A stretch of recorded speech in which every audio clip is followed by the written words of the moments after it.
இந்தியாவின் தக்கான பீடபூமி.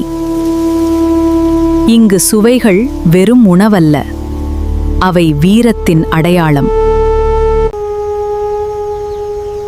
வறண்ட நிலங்கள் மற்றும் உழைக்கும் மக்களின் தேவையிலிருந்து உருவான 2 தனித்துவமான சட்னிகள். வணக்கம், நான் உங்கள் அன்னபூரணி பாட்டி. இன்று ஆந்திரா மற்றும் மகாராஷ்டிராவின் பாரம்பரிய சுவைகளை பார்ப்போம். மகாராஷ்டிராவின் வயல்வெளிகளில் விவசாயிகளுக்கும் வீரர்களுக்கும் உடலிலும் மனிதில்சன நெருப்பை மூட்டியது தேச்சா. பச்சை மிளகாய், பூண்டு மற்றும் நிலக்கடலை. சில பொருட்கள் மட்டுமே, ஆனால் அபாரமான சுவை. இரும்பு உரலில் இதை தட்டி எடுக்கும்போது வெளியாகும் கார நெடி உழைப்பின் அடையாளமாகும். சற்று தெற்கே ஆந்திராவில் ஒரு முழு மாநிலத்தின் பெருமையாக உருவெடுத்தது கோங்குரா பச்சடி.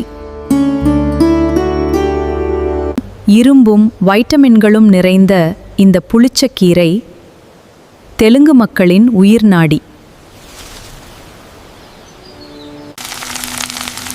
காய்ந்த மிளகாயுடன் கீரையை வதக்கி நல்லெண்ணெயில் தாளிக்கும்போது வரும் மணம் அற்புதம்.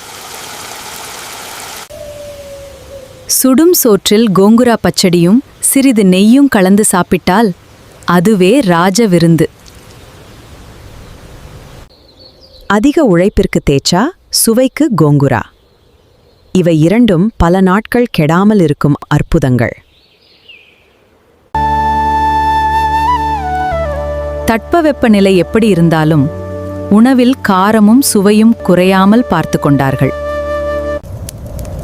ஒரு மாநிலத்தின் பெருமை கோங்குரா, மற்றொரு மாநிலத்தின் பெருமை தேச்சா. இரண்டும் தங்கள் மண்ணின் அடையாளம். இந்த சட்னிகள் வெறும் துணை உணவுகள் அல்ல, நம் விவசாயிகளின் வாழ்க்கையோடு கலந்தவை. நம் பாரம்பரிய உணவுகளின் ஆழமான வரலாற்றை நாம் அடுத்த தலைமுறைக்கு சொல்ல வேண்டும்.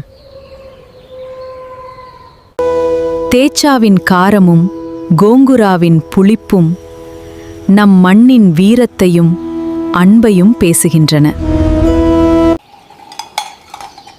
நம் நாட்டின் ஒவ்வொரு சுவையும் ஒரு வரலாறு. அதை பாதுகாப்பதே நமது பெருமை. மீண்டும் ஒரு நல்ல கதையோடு வருகிறேன். ஸ்பைஸ் ரூட் கேன்வாஸுடன் இணைந்திருங்கள். அன்புடன் உங்கள் அன்னபூரணி பாட்டி. வணக்கம்.